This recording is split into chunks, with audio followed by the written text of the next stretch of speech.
कुछ विचार प्रारंभ किया था। आज प्रातःकाल भी गायत्री मंत्र विषय को लेकर विचार प्रारंभ हो गया है। आज प्रातःकाल गायत्री मंत्र की विशेषताओं का वर्णन किया था और गायत्री मंत्र के आरंभिक 2 पद भू भुवः इन पर भी व्याख्यान किया था। इसके आगे का व्याख्यान जो सुनना चाहें उन्हें प्रातःकाल आना होगा। आइए आज फिर जो कथन कल किया गया था शन्नो देवी मंत्र के विषय में, उससे आगे कुछ विचार आपके समक्ष रखता हूँ। सभी मिलकर इस आचमन मंत्र का समवेत स्वर में पाठ करें। ओम शन्नो देवी रभिष्टय आपो भवन्तु पीतये संयोरभिस्रवन्तु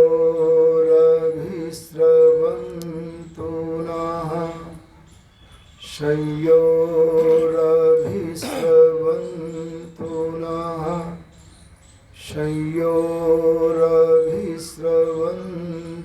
नः। हमारे सामवेद यज्ञ के ब्रह्मा आर्य जगत की महान विभूति मूर्धन्य विद्वान आचार्य डॉक्टर वेदपाल जी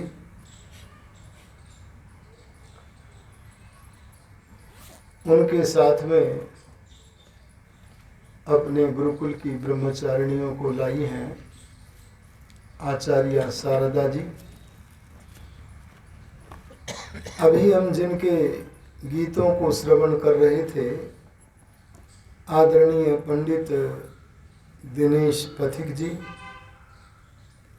सभा के कुशल संचालक आदरणीय श्री सुधांशु मित्र शास्त्री जी, हमारा माननीय पुरोहित मंडल, आदरणीय सतीश कुमार आर्य जी, आदरणीय सुरेश कुमार बत्रा जी, आदरणीय अशोक कुमार आर्य जी, आदरणीय आचार्य दीक्षा जी, समस्त धर्मानुरागिनी बहनें और पवित्र आत्माओं, कल हमने इस मंत्र के विषय में जाना था कि इस मंत्र का कर्ता तो परमात्मा है, क्योंकि वेद परमात्मा की रचना है, मनुष्य के लिए परमेश्वर के द्वारा प्रदत्त ज्ञान का प्रकाश है। इसीलिए उसके भीतर से जो ये मंत्र हमें प्राप्त हुआ, ये ईश्वर प्रदत्त है, ईश्वरकृत है, परंतु इसका नामकरण महर्षि दयानंद ने रखा। संध्या के आरंभ में इस मंत्र का विनियोग करने का कारण यह है कि महर्षि दयानंद संध्या को आरंभ करते समय साधक के समक्ष संध्या का लक्ष्य उपस्थित करना चाहते हैं, जिससे कि उसे पता चल जाए कि संध्या का लक्ष्य क्या है। आजकल बहुत सारे लोग मेडिटेशन करते हैं। ये मेडिटेशन जो करते हैं उन सबको मेडिटेशन बंद कर देना चाहिए। मैं नागपुर में गया, वहाँ पर एक स्थान पर कुछ लोग, नास्तिक लोग मेडिटेशन कर रहे हैं। मैंने उनसे पूछा कि आप क्या करते हो? तो बोले हम मेडिटेशन कर रहे हैं। क्या प्राप्त करना चाहते हो? इसका उत्तर उनके पास नहीं था, क्योंकि वे सर्वोपरि सत्ता परमात्मा को मानते ही नहीं थे, तो प्राप्त किसे करें? मैंने कहा यदि ईश्वर को प्राप्त नहीं करना है तो मेडिटेशन क्यों करते हो? बोले सुख मिलता है, शांति मिलती है। मैंने कहा कि यदि मन को एकाग्र करोगे तो रजोगुण और तमोगुण के निर्बल होने से कुछ सत्वगुण का सुख तो आएगा। देखो गीता में कृष्ण महाराज कहते हैं, तत्र सत्वम निर्मलत्वात् प्रकाशकमनामयम् सुख संगेन बधनाति ज्ञान संगेन चानघ। सत्वगुण निर्मल वस्तु है, प्रकृति से निर्मित है और कैसी वस्तु है? निर्मल है। निर्मलत्वात् और निर्मल होने से प्रकाशकम अनामयम प्रकाश करने वाली है और रोग रहित है। यह प्राकृतिक सत्वगुण गुण का अर्थ है वस्तु। यह सत्व नामक वस्तु यदि हमारे शरीर में हमारे मन में उपस्थित होती है तो अनामय होने से ये सुख के संबंध से जोड़ती है, इसलिए तुम्हें सुख मिलता है। सत्व गुण का सुख मिलता है, एकाग्रता में सुख तो होता है, लेकिन इस मेडिटेशन से के द्वारा आप केवल सात्विक सुख के आगे नहीं बढ़ सकते। और ये सात्विक सुख भी बढ़ेगा बना रहेगा नहीं, क्योंकि ये तो स्थिरता तभी प्राप्त करेगा जब हम परमात्मा की उपासना करेंगे। थोड़ी देर के लिए सुख शांति मिलती है, स्थायित्व को प्राप्त नहीं रहती है। इसीलिए जहां जहां मेडिटेशन सेंटर है वे सब समाप्त करके उसके स्थान पर धारणा ध्यान समाधि की आयोजना करनी चाहिए। धारणा का अर्थ है किसी एक स्थान पर या एक विचार पर मन को टिकाना। वही धारणा बढ़ते बढ़ते यदि 15 मिनट से भी अधिक हो जाए, इसका नाम है ध्यान। और वही ध्यान बढ़ते बढ़ते बढ़ते बढ़ते यदि 3 घंटे से भी अधिक समय तक हो जाए, उस बड़ी एकाग्रता का नाम है संप्रज्ञात समाधि। क्या है जी? इस संप्रज्ञात समाधि में भगवत कृपा से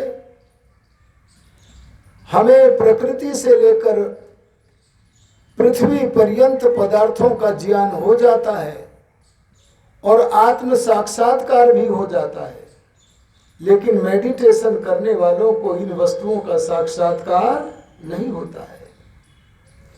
अगर हमें संध्या का लक्ष्य पता लग जाए तो हम एक दिन असंप्रज्ञात समाधि में भी पहुंच सकते हैं, जहां मन का कार्य समाप्त हो जाता है। आत्मा मन को अपने से पृथक करके कहता है तुम शांत हो।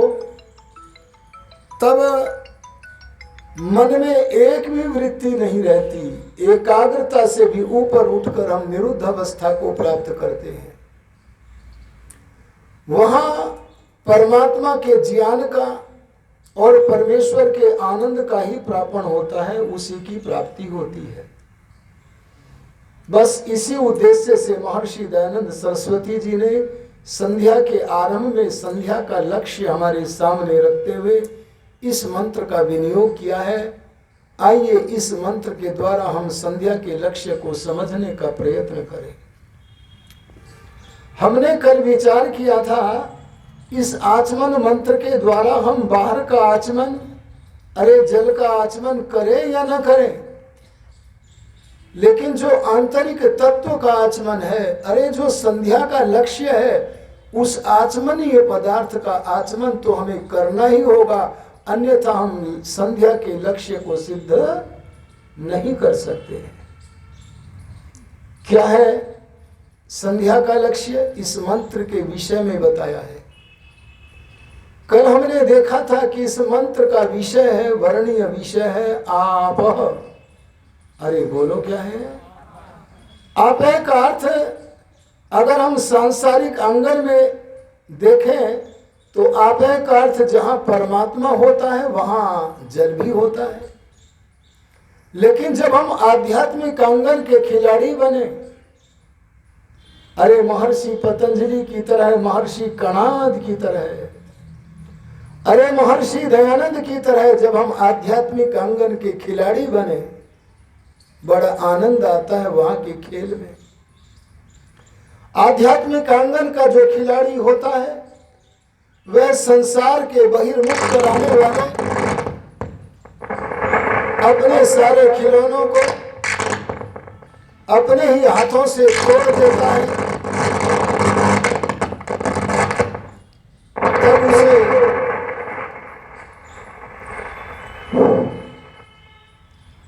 तब उसे विवश होकर के अंतर्मुख होना पड़ता है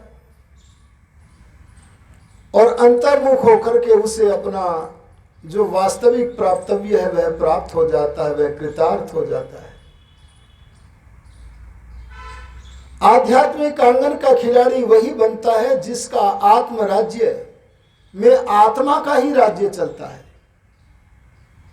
माने जहां इंद्रियों की चलती है, जहां मन की चलती है, मन और इंद्रिय रूपी सेवक के पीछे उनका स्वामी आत्मा चलता है, जो परिवाद करता रहता है, मन नहीं मानता, क्या करे, ऐसा व्यक्ति आध्यात्मिक आंगन का खिलाड़ी बनने के योग्य है। अरे बोलो नहीं है।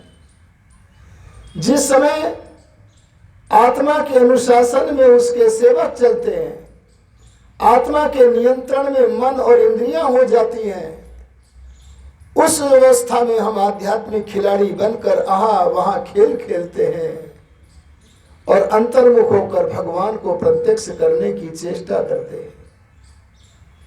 इसीलिए यहाँ बताया गया इस मंत्र में हमारा प्राप्तव्य संध्या के द्वारा परमात्मा है।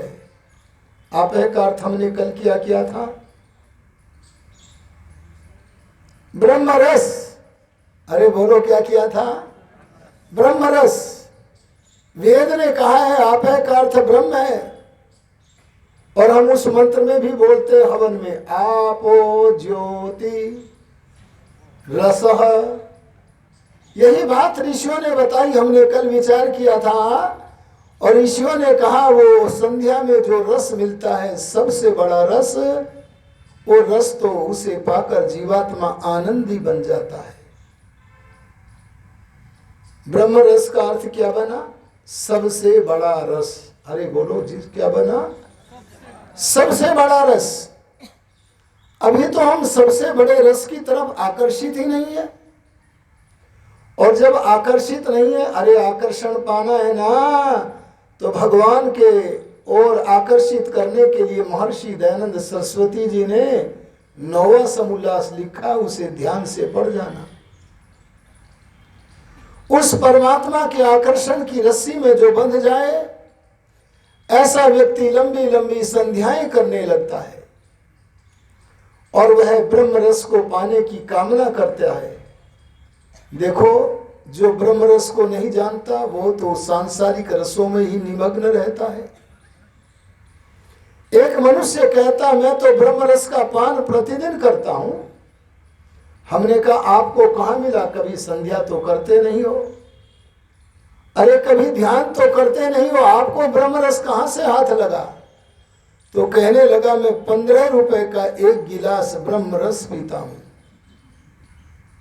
अरे कौन सा रस पीता होगा ये? गन्ने का रस। ये गन्ने का रस को ब्रह्म रस माने बैठा है और उसी में लगा पड़ा है। अरे दयानंद ऋषि ठीक कहते हैं, ये जीवात्मा सांसारिक पदार्थों को भोगता है और उनमें फंसता है, ये उसी में फंसा पड़ा है। हमें सांसारिक पदार्थों को भोगना है, लेकिन तच्चित्त रहित है ना, उसमें मन को घोल मोल करके नहीं, बल्कि वर्जन करके अगर हम अपने जीवन के संचालन के लिए उन पदार्थों का भोग करें तो हम भजन कर सकते हैं। इसलिए भुंजी था भोग तो करें, पर मन को उसमें आसक्त करके नहीं, बल्कि जीवन के संचालन के लिए, भगवान के भजन के लिए हम अच्छे अच्छे सात्विक पदार्थों का सेवन करें।